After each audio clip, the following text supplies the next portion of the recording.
ABCD બોલો.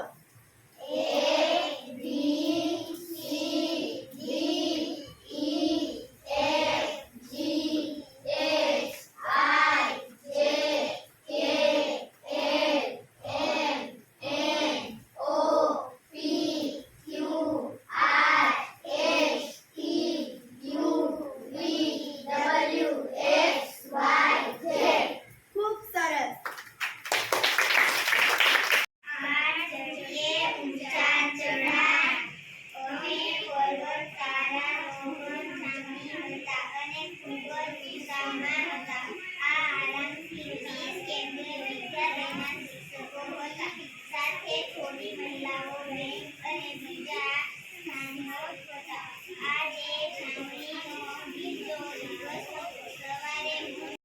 નમસ્તે પરમાત્મા બાલ દોસ્તો, આજે વિજ્ઞાનમાં પાઠ 3 કોલસો અને પેટ્રોલિયમ વિશે ભણીશું. આ છે કોલસો, એ જમીનમાંથી મળે છે. આ છે પેટ્રોલ, એ પણ જમીનમાંથી મળે છે. હવે આપણે ટીવી પર ઓનલાઈન વિડિયો જોઈ